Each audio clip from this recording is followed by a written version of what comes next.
Okay. Hey, everybody. Thank you for joining us. We know this is probably your lunch hour, so thank you for sharing that with us. I'm Travis Souders. I'm the social media coordinator here at the Enterprise Record.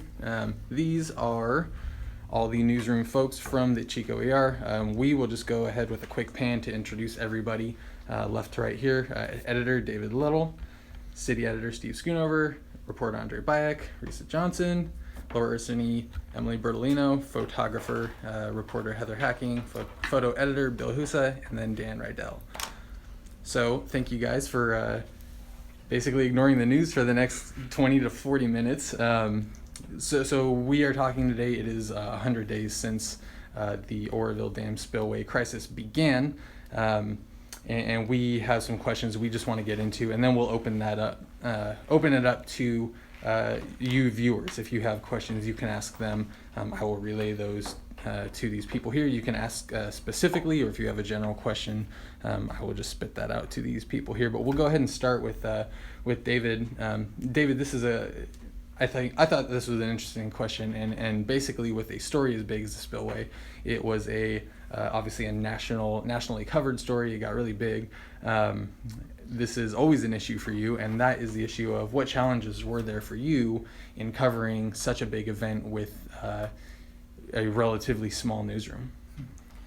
Well, it's a good thing there was a Keurig machine and a Dutch Brothers next door, because we definitely needed it. A lot of people were working a lot of hours. We had 6 full-time reporters and basically 2.5 photographers to cover this. And at the same time, we're trying to cover 2 counties. There are other things going on in the community, obviously, things like a police shooting occurred in Chico, critical decisions made by city council, fatal traffic accidents, things like this that we obviously have to still cover. So what we did was we threw everybody at it. And it was just a constant juggling and prioritizing and reprioritizing. But the spillway story was obviously the big story and our number one priority for a long time. We did a 100-day retrospective in the print edition today and went back and looked at the last 100 days of front pages and found out that we had 82 front page stories about the spillway and its aftermath out of 100. So obviously we hit it with everything we could. One big thing was every media outlet in the world, it seemed like, was here in Oroville for the first 2 to 7 days. But once the evacuation was lifted, things got a lot quieter, and then it became our story again. We know that we're going to cover this for a couple of years, and other people are going to fall off. Other media outlets are going to fall off, and so therefore we knew we had to continue to cover this story. And that's what everybody's doing, just chipping in as best they can. You did mention the evacuation. That'll bring us to Steve, who was he was here on February 12th when the emergency spillway crisis broke. What's interesting about that is you were the only person who was here when that happened. I believe that was a Sunday, right? Yeah. Sunday is obviously typically more low-staffed than other days of the week. What was that day like for you? Well, I was working because Danny was on vacation, the normal Sunday reporter, and mostly it was frustrating. I went to the press conference that the DWR was holding at noon every day at that time, and heard Bill Croyle and the PR guys talk about how stable the situation was at the spillway, and they must have repeated stable 4 or 5 times.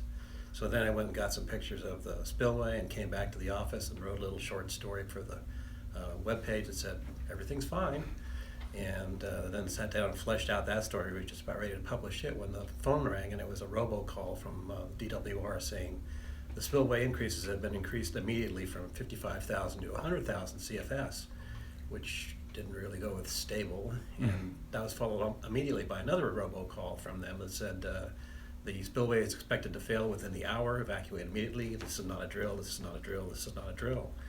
And I didn't particularly want to run with, a mechanized call, but it took 20 minutes to find someone who could confirm that that was legitimate. DWR wasn't answering their phones. The sheriff's office was swamped. I contacted Andre to see if he had any secret numbers to the sheriff's office, and he did.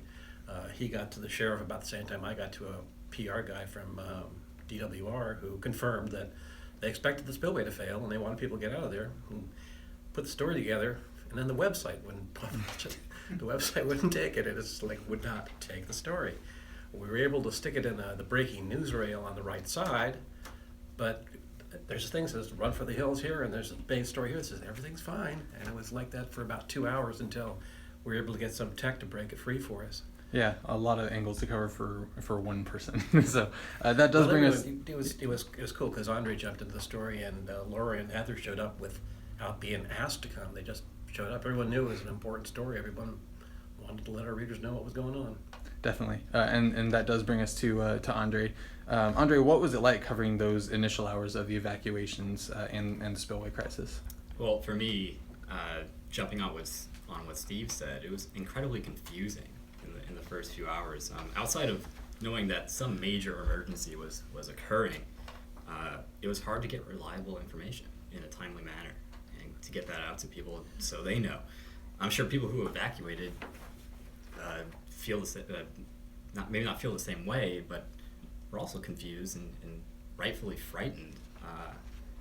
There was a decision at some point where we decided that I should go to Oroville from Chico, and driving on the highways into Oroville, passing gridlock traffic pretty easily going south, as you can imagine. That's when the gravity of the situation really set in for me, at least. That this was something that was a disaster on a grand scale. Right. And yeah, it was, like I said, frightening.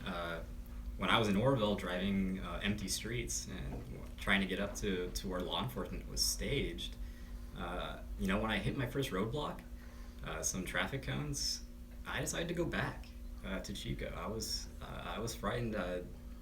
Every official was saying that the emergency spillway was going to fail, and that water would rush into the city and downstream. And luckily, I did have some good sources. I could work the phones from the office, and we got some good information eventually. But yeah, no, incredibly confusing, and a big sigh of relief around 8 p.m. or 9 when the sheriff announced that water stopped going over that lip. Right. Yeah. Harrowing. Right. Good word for it. Harrowing is a good word for it. That'll bring us up to Risa Johnson. We'll skip ahead a little bit in the timeline because we will actually get to more, day of kind of angles on this. But one question that we have for Risa is, like Steve and Andre mentioned, there were a lot of conflicting reports between what was happening, just how stable the dam was, and obviously we were hearing different things at that time. Because of all that, what would you say? Like, how is the relationship between the Department of Water Resources and City of Oroville, Butte County? How have those relationships been affected by the crisis?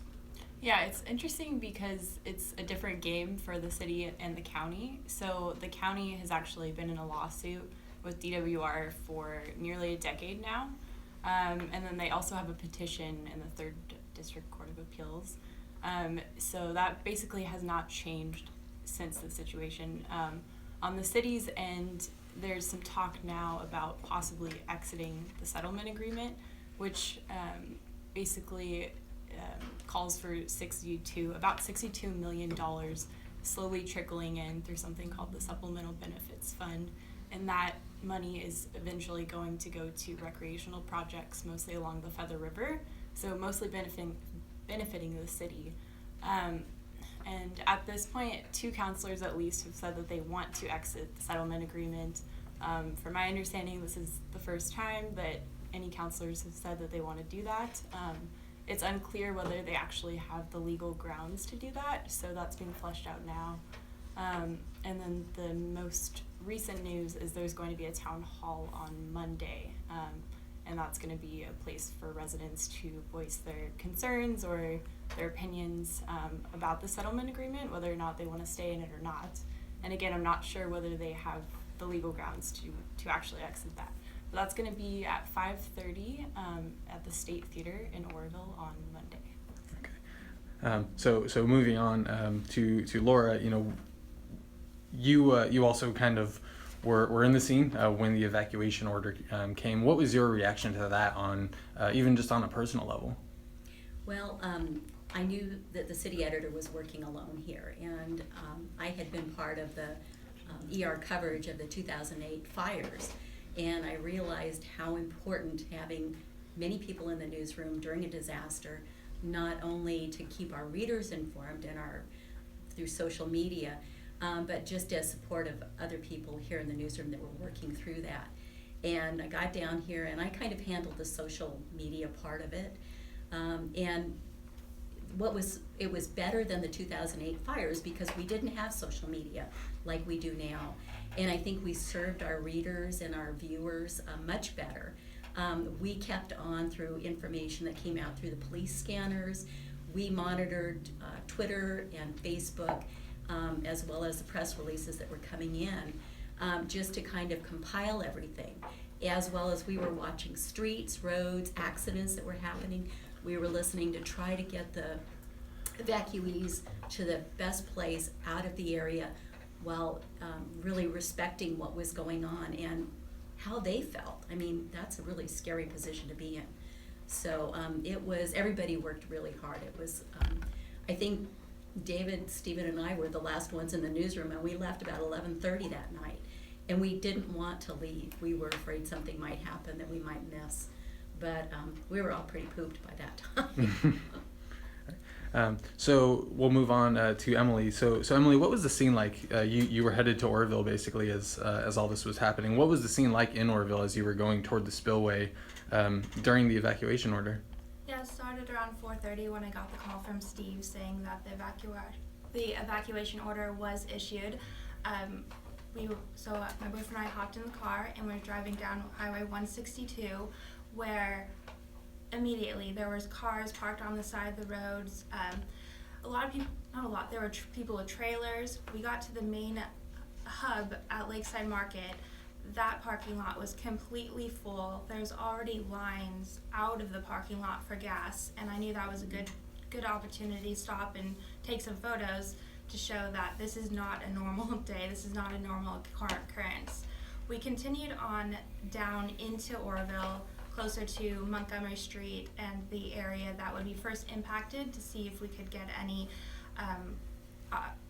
catch any people packing up, see what they might be grabbing in those last moments. And by then, the streets were deserted, silent. It was quite eerie, still. And then in the distance, I heard a police officer coming, like, over a PA system, talking of, like, this is an evacuation. And that's what you heard going through the streets. This is evacuation.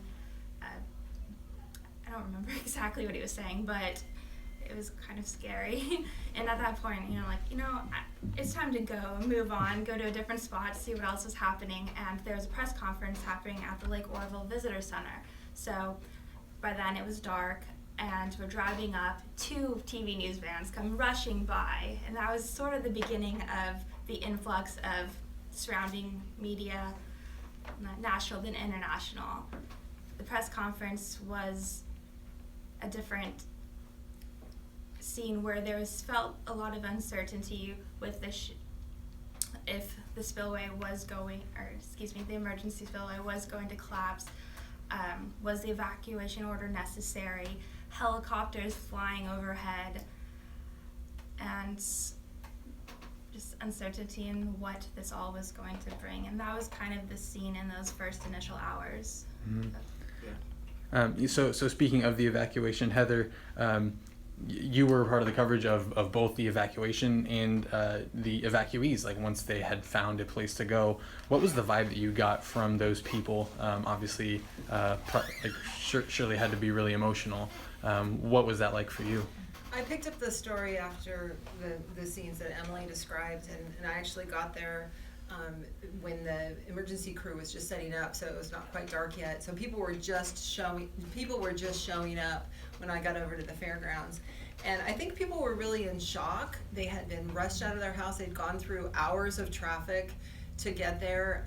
Things weren't just like it took them a long time to get through traffic to get to Chico. It took a while for Red Cross to get set up, so there was a lot of uncertainty. Surprisingly, people, maybe they were in shock, but people were pretty low key. There wasn't fights that were breaking out or anything like that. And just to remember, the people who came to the evacuation area were people who didn't go to their cousin's sister's home or somebody that they met on Facebook. So these were people that, they came like they were told to this place. And there was 1,800 people at the peak, and obviously a lot more people were evacuated than that. We went over every day and talked with people. There was, they were getting tired and frustrated and were worried about their homes, worried about their pets, really worried about their pets. Some people had their dogs in their car because they couldn't leave them. I could go on and on and on with the stories. But, about the third day, it was Valentine's Day, and the community had really gone, oh, how can we help, and found out how they could help. And that day was great. There was face painting for kids, and people were really, in the community, were really trying to make this a happier place for evacuees. But that was the last day. And there was rumors that the mandatory evacuation might be lifted, and people sort of heard about that and started to leave kind of before it went over the loudspeaker. And so a lot of people were just really antsy to get out of there and check in on their homes. And then there was people I talked to who were still afraid to go back. One lady said she lives in the face of the dam, and she wasn't going to go back until she was absolutely certain that it would be safe for her. So there was, a lot of emotions and a lot of different stories there. We'll move on to Bill. And Bill, as a photographer, you run into access problems all the time. Specifically with this one, what challenges have you experienced in trying to accurately document the spillway situation, specifically in regards to access to get into where you need to be?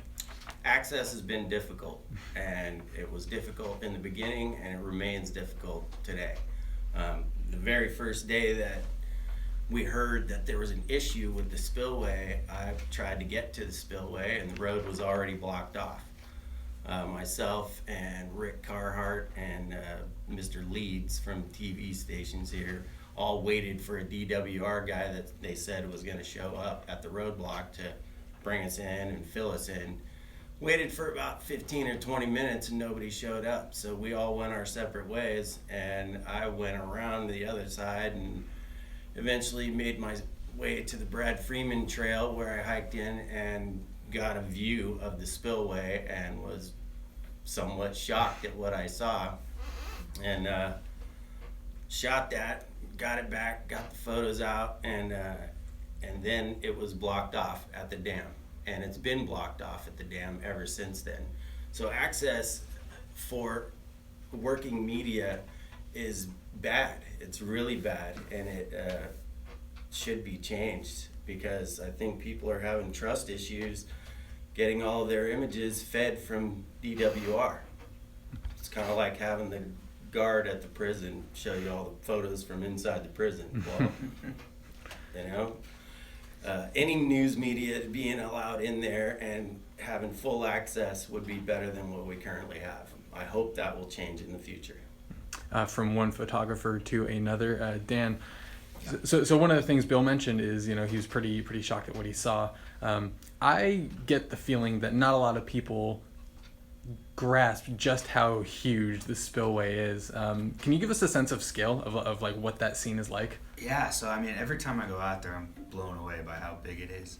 And we've covered it in the past. We've been there before all this happened, and it's still huge, and the scale is incredible. I mean, it's like 1,700 feet from the gate to the bottom. That's more than a quarter mile. That's huge. And then you can see in some of the pictures where there's people working on it, those are normal sized people, and they look like tiny little dots. It's incredible. Those baffles at the bottom are, I think, like 30 feet high.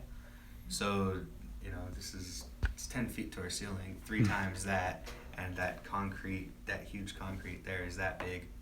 The trees on the side are like enormous trees. They're not little saplings. They're 40 feet tall trees, hanging over these 25-foot tall walls. It's incredible. It's so big every time I go out there, and it's loud when the water's rushing. It's incredibly loud.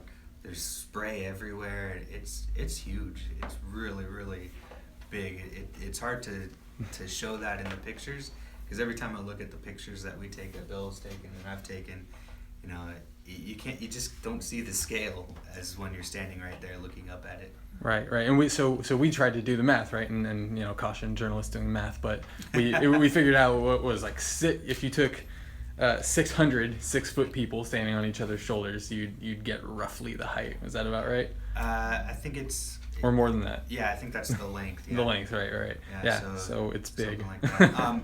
But actually, Steve and I talked about when we have a picture of, you know, what looks like a hole, you know, a couple weeks before that Bill took, a couple weeks before everything happened, and that little tiny dot on the spillway is, you know, 6, 8, 10 feet across.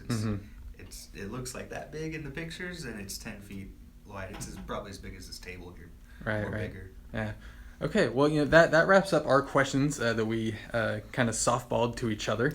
You know, for those of you who are watching, thank you for sticking with us this long.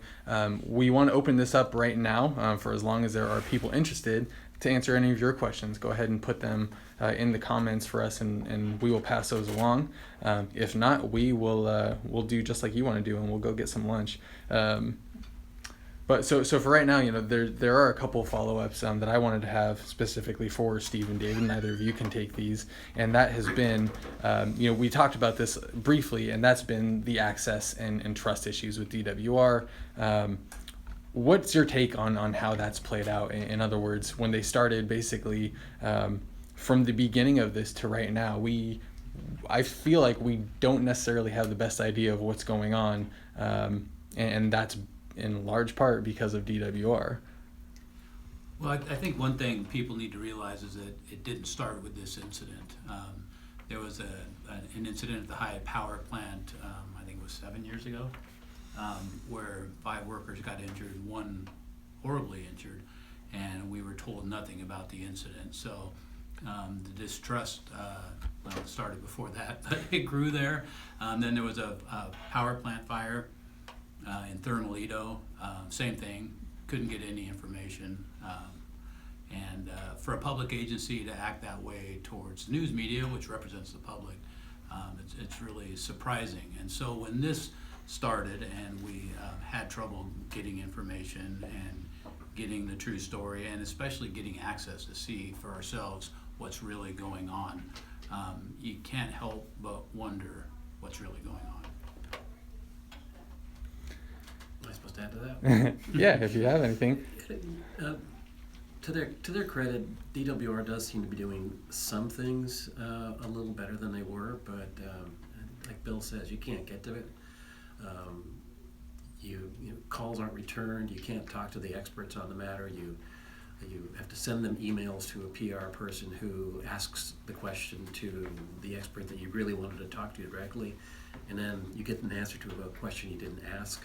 It's very, very frustrating. I think they know they have a problem and they are trying to fix it, but they got a long ways to go. Sure. We're really glad that the sheriff got involved in providing information because he's been great about it. Right.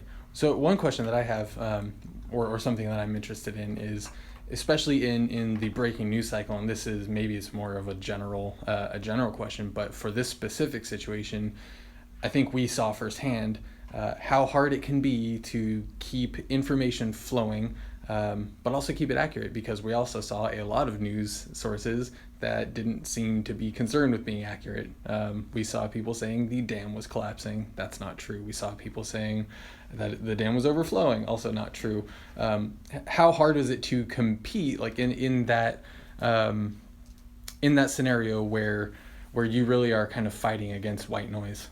Well, the frustrating thing to me about that was those were all from national media sources that have a much bigger audience than we normally do, and they should know better. But all the inaccuracies stem from somebody sitting in a desk in Newport Beach, California, saying that the dam is broken when it's not the dam, it's the spillway. And you know, Breitbart was one of them, Fox News Channel was one of them, Newsweek was one of them.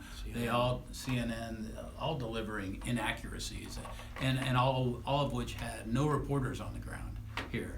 And I think a lot of people probably media connoisseurs learned that you trust the people who are there on the ground, not the people who are spreading rumors from 700 miles away.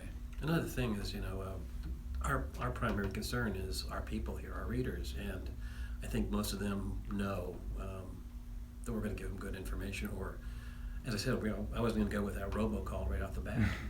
We need to confirm things, and I think they know they can trust us.